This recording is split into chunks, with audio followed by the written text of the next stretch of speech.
శుభకార్యాలకు పూజార్ల కోసం వెతుకుతున్నారా? పూజారీస్.com లో అతి తక్కువ ధరలకే పూజార్లను ముందే బుక్ చేసుకోండి. వెంటనే కాల్ చేయండి. నమస్తే రమ్మగారు. నమస్తే జీ. ఏదైనా చందమామ కథ చెప్తారా? అడగని సహాయం కథ చెప్తాను. బాగుందిగా. అడగకుండా ఏమైనా సహాయాలు లభిస్తాయా జయ? అసలు అది మనకు తెలియకుండానే జరిగిపోతుంది రమ్మగారు. ఒక్కోసారి. నిజంగా లభిస్తాయి అనిపిస్తుంది కాదా? అవును, అడగకుండానే వచ్చేస్తాం. మనం ఎక్స్పెక్ట్ చేస్తే చాలా లేట్ అయిపోతుందండి. మనం ఎక్స్పెక్ట్ చేయకపోతే తొందరగా అవుతుంది. అదే అలా కూడా అవ్వచ్చు. ఇది భలే వెరైటీగా ఉంటుంది.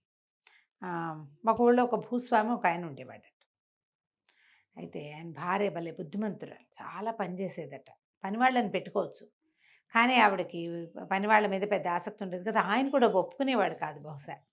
ఆవిడ ఇంటిల్లి పాతికి వంట చేసి సామాన్లు అవి తోముకుని దొడ్లు వాకుళ్ళు పూడ్చుకుని, ఆ కాలంలో బట్టలు రాట్నం వడికే పని, నూలు వడుక్కోవటం అదో పెద్ద పని. నూలు కూడా ఆవిడే వడికేది చేసేది. రాత్రిపూట అందరు పడుకున్నాక రాట్నం తిప్పుతూ నూలు వడుక్కుంటూ ఉండేది. అలా చేయగా చేయగా చేయగా కొన్నాళ్ళకి విసుగొచ్చింది. ఆవిడ ఏం చేసింది, ఒకనాటి రాత్రి భర్తకి భోజనం పెట్టి పడుకోబెట్టేసింది. ఆయన నిద్రపోతున్నాడు.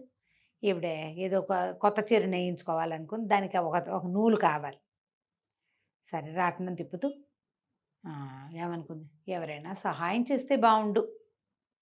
అప్పుడప్పుడు అనిపిస్తుంది కదా, అవును. ఎవరైనా సాయం చేస్తే బాగుండు, చేసుకోలేకపోతున్నాను ఒక్కదాన్నే అనుకుంటే తలుపు తలుపు తలుపు అని ఎవరో తలుపు కొట్టారు.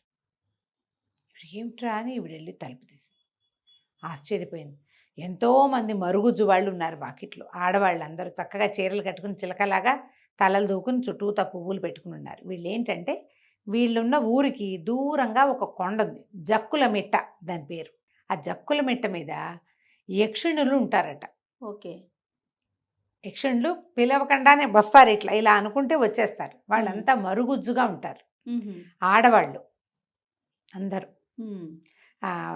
లోపలికి బెల్లబెల్లాడుతూ వచ్చేసారు. లోపలికి వచ్చేసి నీకు సాయం చేయడానికి వచ్చామని చెప్పారు. చెప్పాక ఏమన్నారు, మాకేం చేయక్కర్లా, నువ్వు వండి పెట్టు ఏదైనా నోటికి తినటానికి అన్నారు. అక్కడి నుంచి ఈవిడ రాట్నం వడకటం మొదలుపెట్టింది కదా. ఒక ఆవిడ చకచక చకచక అన్ని విడదీసేసింది. రెండో ఆవిడ వాటిని దారానికి చుట్టడం మొదలుపెట్టింది. మూడో ఆవిడ రాట్నం తిప్పుతుంది. రాట్నం మించి వచ్చిన దాన్ని ఇంకొక ఆవిడ దీనికి చుడుతుంది, ఉండలాగా చుడుతున్నారు. అందరూ తలా ఒక పని చేయటం మొదలుపెట్టారు. ఈవిడ చేసుకోలేకపోతున్న పనులునే కదా, బియ్యం ఎరుతోంది ఒక ఆవిడ, జల్లిస్తోంది ఒక ఆవిడ, వీళ్ళంతా చేసేస్తున్నారు. ఈవిడ ఏం చేసింది, ఇంకా పొయ్యి రాజేసి వంట చేసింది. వంట చేయటం మొదలుపెట్టింది. ఇక ఎన్ని వండిందో వండినట్టు తినేస్తున్నారు. చూస్తే పిచ్చుకలాగా ఇంతంతే ఉన్నారు. పని అలా చేస్తూనే ఉన్నారు. ఏంటి ఎప్పటికీ వెళ్ళటల్లా, ఇప్పటికీ ఆపటల్లా పని. పని చేస్తున్నా తింటున్నారు. వండినట్టే ఉంది. తెల్లవారవుతోంది. వీళ్ళని ఎట్లా పంపాలో ఆవిడకి తెలియలే. పిలవకుండా వచ్చేసారు కదా, వాళ్ళు ఎవరి దారిని వాళ్ళు పని చేసేసుకుంటున్నారు. సరే ఏం చేసింది, పక్కింట్లో ఒక ముసలమ్మకి ఈ యక్షుణుల కథలు తెలుసు. ఆవిడ చెప్తుండేది. అసలు వీళ్ళెవరు ఊరికే ఊహ తెలుసు, కానీ ఏనాడు ఈవిడ వాళ్ళని చూసింది కాదు. అక్కడి నుంచి వెనకాల సందులోంచి పొయ్యి మీద ఇది పెట్టి బెల్లపాకం పెట్టి అది మరుగుతుంటే తీపి వాసన వస్తుందిగా. ఈవిడేదో వండుతోంది అనుకుంటున్నారు వాళ్ళంతా. చటుక్కుని వెనకాల దొడ్లోంచి వెళ్ళి వెనకాల పక్కింటి వాళ్ళ పెరటి తలుపు కొట్టి అవ్వ అవ్వ అని కేకేసి ఏం చేయను, వీళ్ళు ఒక ఆరుగురు ఏడుగురు వచ్చారు. వాళ్ళు తిన్నట్టుగానే తింటున్నారు, పని చేసినట్టే ఉన్నారు, ఎటా పోతారో తెలియకుండా ఉంది, నేనేం చేయను అంది. ఓసిని దుంపదగా వాళ్ళని పిలవనే కూడదే, వస్తే ఇంకా పోరు, వాళ్ళు మీ ఇల్లు పట్టారంటే ఇక తింటూనే ఉంటారు. నువ్వు వండుతూనే ఉండాలి, పని చేసి పెడతారు, నువ్వు వండుకుంటూ ఉండాలి. ఓ పని చెయ్యి, వాకిట్లోకి వెళ్ళి జక్కుల ముట్ట అంటుకుంది అని కేకలు పెట్టు, వెళ్తారు వాళ్ళు. అప్పుడు వాళ్ళు చేస్తున్న పనులన్నీ తిరగేసి పెట్టేసి అని చెప్పింది. ఈ అమ్మాయి ఏం చేసింది, వాకిలి గుమ్మం దగ్గరికి వెళ్ళి పెద్ద పెద్ద కేకలు పెట్టింది. అయ్యో కిటికీలోంచి చూస్తే జక్కుల మిట్ట అంటుకుంది, ఇంకేముంది కొండంతా అంటుకుపోయింది, పొగొచ్చేస్తుంది, మంట వచ్చేస్తుందని కేకలు పెట్టింది. ఈ పని చేస్తున్న 6-7 ఆడవాళ్ళు చటుక్కుని చేస్తున్న పని వదిలిపెట్టారు. జక్కుల మిట్టలోనే వాళ్ళ ఫ్యామిలీస్ అన్నీ ఉంటాయి, ఓహో సంసారాలు. దాంతో తలుపులు తీసి పరిగెత్తుకుంటూ వెళ్ళిపోయారు ఒకళ్ళు వెనకాల ఒకళ్ళు. వెళ్ళంగానే అమ్మాయి ఏం చేసింది, ఆవిడ కదురు పెట్టి చుడుతోంది ఒక ఆవిడ, దాన్ని ఇట్లా తిరగేసి పెట్టింది. జల్లెడితో పని చేస్తుంటే జల్లెడి తిరగేసి పెట్టేసింది. ఈ రాట్నానికి తిప్పేందుకు ఒకటి ఉంటుంది, దాన్ని తీసి పక్కకు పెట్టేసింది. మొత్తం సామాన్లు, వాళ్ళు పనిచేస్తున్న సామాన్లు అన్నీ బోర్లించేసింది. జక్కుల ముట్ట దాకా వెళ్ళిన ఈ 6 ఆడవాళ్ళు చూసుకున్నారు, జక్కుల ముట్ట మండట్ల. పరిగెత్తుకుంటూ మళ్ళీ వెనక్కి వచ్చేసారు. పరిగెత్తారు, తలుపు కొట్టారు. తలుపు కొడితే తలుపు తీయలే ఈ అమ్మాయి. ఈ ఒక బయట ఉన్నాడు, "ఓ కదురా రావే తలుపు తీయవే" అని తను పనిచేస్తూ వదిలిపెట్టిన కదురుని పిలుస్తోంది. ఆ కదురు తిరగేస్తుందిగా, అది కనుక మామూలుగా ఉండుంటే నడిచొచ్చి తలుపు తీసేస్తుంది అది. ఓహో. ఓ రాట్నం ఇటు రావే తలుపు తీవే అని ఇంకోటి పిలిచింది. రాట్నాన్ని ఆపేసి సీలోడు తీసి పక్కన పెట్టేసింది. అన్నీ అయిపోయాక ఈవిడికి పొయ్యి వెలిగించడానికి సహాయం చేసింది ఒక ఆవిడ.